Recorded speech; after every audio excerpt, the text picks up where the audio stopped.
7 দিন বলেছে বলে কি 7 দিনের মধ্যেই চলে যেতে হবে? এটা কেমন কথা? তো 7 দিন মানেই তো 7 দিন। 7 দিন মানে তো আর 14 দিন না। নাকি 7 দিনের ভেতরে গোপনে 14 দিন লুকিয়ে থাকে, যে বিষয়ে আমি জানি না। এমন গোপন সংখ্যা সম্পর্কে কোন স্কুলে পড়ায় আমাকে বলো। সেই স্কুলে যে আমিও ভর্তি হই, তোমার মতো আমিও শিখি 7 দিনে 14 দিন কিভাবে বানাতে হয়। ফোন রাখো। ফোন রাখলে তো তুমিও রাখতে পারতে নাকি? তুমি তো ফোনটা রাখছো না, তার মানে তুমিও আমার কথা শুনতে চাচ্ছ। এটা তোমার ভুল ধারণা, একদমই তোমার কথা শুনতে চাচ্ছি না। তাহলে নিজে ফোনটা কাটছো না কেন? কারণ আমার হাত বন্ধ, আমি কাজ করছি। তোমার মতো আমি বেকার বসে থাকি না। কি বললে? আমি বেকার বসে থাকি? সারাদিন অফিসে কাজ করি, বাসায় এসে তারপর ডিম ভাততে হয়, আবার বলছো আমি সারাদিন বেকার বসে থাকি। অফিসে গিয়ে তো সারাদিন বসেই থাকো, সেসব খবর আমি জানি। এত বাহাদুরি আমার সাথে দেখাতে এসো না। দেখো, আমার কিন্তু মেজাজটা খারাপ হয়ে যাচ্ছে। এমনিতে আমার কোনো কিছু ভালো লাগছে না। প্রেশার মনে হয় হাই হয়ে যাচ্ছে, আমি এখনই অজ্ঞান হয়ে পড়ে যাবো। মেজাজ খারাপ কেন শুনি? মেজাজ খারাপ হবে না তো কি খারাপ হবে? একটা মানুষ না খেয়ে থাকতে থাকতে শুটকি মাছ হয়ে গেছে। 2 দিন পরে সে বমি হয়ে যেতে পারে, যে কোনো সময় হতে পারে, আশঙ্কা আছে। তুমি বুঝতে পারছো না? তুমি চলে গেছো আমাকে রেখে, আবার বলছো মেজাজ খারাপ কেন হচ্ছে? সুখে হচ্ছে, সুখে আমার সুখ লাগছে। তুমি না খেয়ে আছো কেন? তোমাকে কে না খেয়ে থাকতে বলেছে? না খেয়ে থাকতে আমাকে কেউ বলেনি, আর বললেও আমি শুনতাম না। ব্যাপারটা হচ্ছে বাসায় কোনো খাবার নেই, তাই না খেয়ে আছি। পকেটে টাকা আছে, বাইরে খাবার আছে, বাইরে গিয়ে খেয়ে নাও। তুমি জানো না যে আমি বাইরের খাবার খেতে পারি না? তুমি 7 দিনের জন্য গেছো, 14 দিন হতে চললো, তোমার আসার কোনো খবর নেই। তোমার কি একটুও খারাপ লাগে না? হ্যাঁ, তুমি কি করছো ওখানে? 2-1 দিনের মধ্যেই চলে আসবো। তুমি মাথাটা ঠান্ডা করো। এখন আবার এসব কথা বলছো? এই, তুমি আসবে কবে বলো তো? না আসলে সেটাও সরাসরি বলো। এসব ইঁদুর বেড়াল খেলা আর খেলতে ভালো লাগছে না। এই যে তুমি এত রাগ দেখাচ্ছ, তুমি কি জানো এইখানে তোমার শ্বশুর শাশুড়িকে কত ভালো ভালো রান্না করে খাওয়াচ্ছি? কত ভালো ভালো রান্না তোমার বাবার বাড়ির মানুষকে খাওয়ালে আমার কি লাভ? আমি তো না খেয়ে শুটকি উঠছি। তোমার শ্বশুর শাশুড়িকে আমি ভালো ভালো রান্না করে খাওয়াচ্ছি, তোমার কিছুই যায় আসে না। তুমি কিন্তু দিন দিন খুব স্বার্থপর হয়ে যাচ্ছ। হ্যাঁ, আমি স্বার্থপর হব না, আমি আর উদার হব। আমার এই বিপদের দিনে আমি আমার কথা না চিন্তা করি, আমি মানুষের কথা চিন্তা করবো। এখন তুমি বললে তো আর আমি উড়ে চলে আসতে পারবো না। কি জন্য ফোন করেছো সেটা বলো। অনেকক্ষণ যাবত একটা ডিম ভাজার চেষ্টা করছি, কিন্তু ডিমের খোসা ডিমের ভিতরে পড়ে গেছে, বের করতে পারছি না। আচ্ছা, বের করার কোনো সিস্টেম তোমার জানা আছে?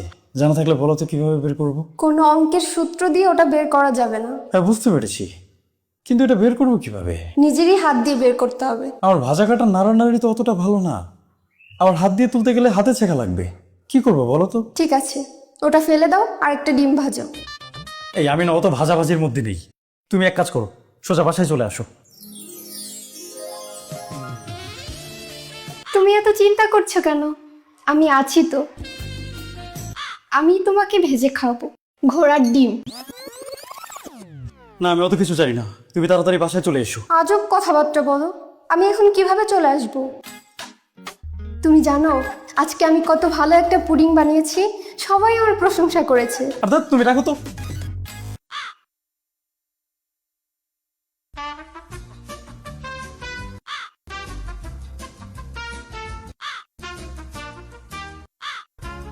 অষ্টমে আছি বন্ধু।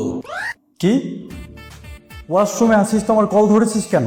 আমি তো কোনো কিছু করছি না, শুধু এমনি এমনি দাঁড়িয়ে আছি। ওয়াশরুমের ভেতরে এমনি এমনি কে দাঁড়িয়ে থাকে? বউ আটকে রাখলে তো দাঁড়িয়ে থাকতেই হবে, তাই না বন্ধু? আচ্ছা, তাহলে তোর বউ তোকে ওয়াশরুমে আটকে রেখেছে। ঘটনা সত্য। যদিও তোর বুদ্ধি ছাগলের চেয়ে খুব একটা বেশি না, তারপরে তুই মানুষ হিসেবে ভালো, এটা স্বীকার করতে হবে। তোর মতো একটা ভালো মানুষকে ওয়াশরুমে আটকে রাখার কারণ? আমি শুধু বলেছিলাম আমার শালা একটা অকর্মা, নিজের ভাইয়ের নামে এই কথা তার সহ্য হয়নি। আর তারপর তোকে ওয়াশরুমে আটকে রাখলো। ঠিক ধরেছো বন্ধু, তোমার বুদ্ধি ভালো। তোকে আর কি বলবো আমি ভাই, তুই নিজেই আছিস বিপদের মধ্যে। আমার মনে হচ্ছিল আমি বেশি বিপদে আছি, এখন দেখতে পাচ্ছি আমার চেয়ে বেশি বিপদে তুই আছিস। ঠিক আছে, রাখি। যদিও সাহায্য করতে পারবো না, তবুও জানতে ইচ্ছে করছে তোমার কি হয়েছে বন্ধু। আচ্ছা, তুই এমন রোবটের মতো কথা বলছিস কেন? যাই হোক, তোর ভাবি 7 দিনের নামে তার বাবার বাড়িতে গেছে।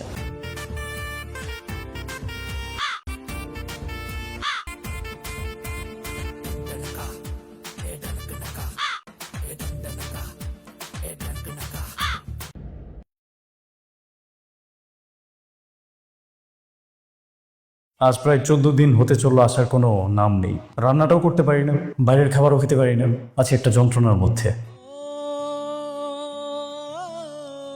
তোকে কল করেছিলাম, ভাবলাম তোর বাসায় গিয়ে খাবো।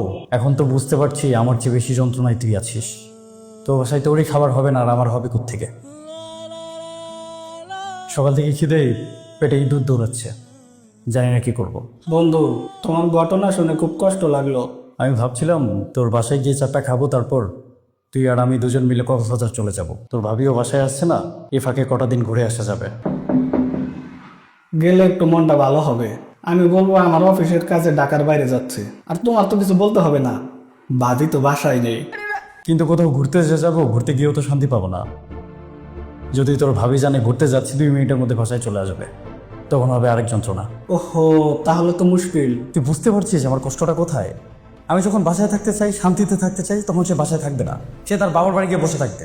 আর আমি যদি বাসার বাইরে কোথাও যাই, সে সাথে সাথে বাসায় ফিরে আসবে, আর আমার দোষ ধরবে আমি কোথায় গেলাম, কার সাথে গেলাম।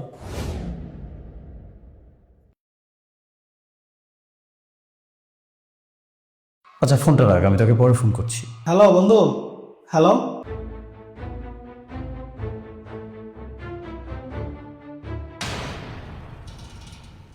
আমার ভুল হয়েছে, এবারের মতো ক্ষমা করে দাও।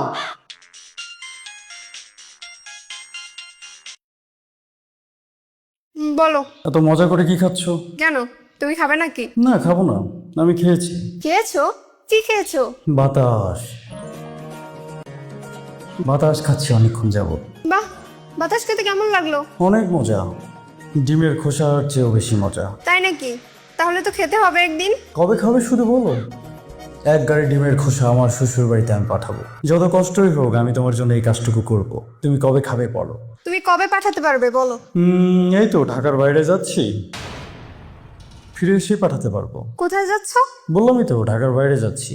ঢাকার বাইরে কোথায় যাচ্ছ? ওই যে কি যেন বলে জায়গাটার নাম, কক্সবাজার যাচ্ছি। কি? কক্সবাজার যাচ্ছ? নেটওয়ার্কের প্রবলেম নাকি? হ্যালো, শুনতে পাওনি? কক্সবাজার যাচ্ছি। কক্সবাজার যাচ্ছ কি মনে করে? আরে হঠাৎ করে একটা অফিসিয়াল কাজ পড়ে গেল, এত দূরে কে যেতে চাই বলো? আমার তো যাবার কোনো ইচ্ছে নেই, কিন্তু অফিসিয়াল কাজ না যেয়েও পারছি না, যেতেই হবে। এর মধ্যে তুমিও তো বাসায় নেই, থাকলে অবশ্য একসাথে যেতে পারতাম। আমি থাকলেই বা কি হতো? আমাকে কি অফিসিয়াল কাজে নিয়ে যেতে নাকি? সেটাও অবশ্য নিয়ে যেতে পারতাম না, খামাখা তোমাকে আশা দেখিয়ে বা কি লাভ? যেহেতু অফিসিয়াল কাজ, আমাকে তো একাই যেতে হবে, কারণ কাজটা তো আমার একার। বুঝতে পেরেছি। ঠিক আছে, আমি ব্যাগ গোছাবো, তোমার সাথে পরে কথা বলছি। আজকেই যাবে? হ্যাঁ, তোমাকে বললাম কি ইমিডিয়েটলি যেতে হবে। তুমি কিন্তু আমাকে নিয়ে একদম টেনশন করো না, আমি বাইরে থেকে খেয়ে নেব। তুমি যেহেতু আসছোই না, এবার মনে হয় আমার বাইরে খাবার অভ্যাসটা করতে হবে। ঠিক আছে, রাখছি। ও শোনো, হ্যাঁ বলো। বাসায় আমার কিছু কাগজপত্র ফেলে এসেছি, ওগুলো আমার লাগবে। ঠিক আছে, বাসায় এসে নিয়ে যেও। তোমার কাছে বাসার চাবি আছে না? হ্যাঁ ছিল। তাহলে তো হয়েই গেল, তুমি যে কোনো সময় এসে নিয়ে যেও। চাবিটা হারিয়ে ফেলেছি। ঠিকই, চাবি কখন হারালে? ওই তো কখন যেন হারিয়েছি, আমার খেয়াল নেই। এত ইম্পর্টেন্ট একটা বিষয় তোমার খেয়াল নেই মানে কি? চাবি হারিয়ে গেছে বাসার, যে কোনো সময় বাসায় চুরি হতে পারে। আমাকে তো এই বিষয়ে তুমি কিচ্ছু বলনি। তোমাকে আমি বলতাম, কিন্তু কাজের চাপে বলতে ভুলে গিয়েছিলাম। ঠিক আছে, এখন তাহলে কি করবো বলো তো? আমারও তো ইমিডিয়েটলি বের হতে হবে। আমি কি চাবিটা বাসার সামনের সুপার শপে রেখে যাব? আর না না, কার কাছে চাবি রেখে যাবে? এ যুগে কাউকে বিশ্বাস করা যায় নাকি? তাহলে এখন আমি কি করব বলো? আমার টিম এমার্জেন্সি বের হতে হবে। ঠিক আছে, কি আর করার, তুমি বাসায় থাকো, আমি আসছি। তুমি আসছো মানে কি? আসছি, তুমি কখন আসবে? একটু পরেই আসছি। একটু পরে আসবে মানে কি? আমি কি এখন তোমার জন্য অপেক্ষা করব? আমার তো যাওয়ার টাইম হয়ে যাবে, সবাই তো আমাকে রেখে চলে যাবে। আচ্ছা ঠিক আছে, আমি তাড়াতাড়ি আসবো। তাড়াতাড়ি আসবে? এত তাড়াতাড়ি কিভাবে আসবে? আর এত তাড়াতাড়ি আসার কি বা দরকার? কি বলছো তুমি? আমি আসবো না? ঠিক আছে, তুমি এসো, আমি তোমার জন্য অপেক্ষা করছি। কে জানে কতক্ষণ অপেক্ষা করতে হবে। আবার এমনও হতে পারে বাসায় আসার পর তুমি অসুস্থ হয়ে পড়লে, আমার সামনে অজ্ঞান হয়ে ফ্লোরে পড়ে গেলে, তখন তোমাকে নিয়ে আবার হসপিটালে দৌড়াদৌড়ি করতে হবে। 3 দিন তোমার জ্ঞান নাও ফিরতে পারে, তখন তো এই অবস্থায় তোমাকে ফেলে আমি কোথাও যেতেও পারবো না। এভাবে হয়তো আমার যাওয়াটাই হবে না। ঠিক আছে, রাখছি। আরে হ্যালো,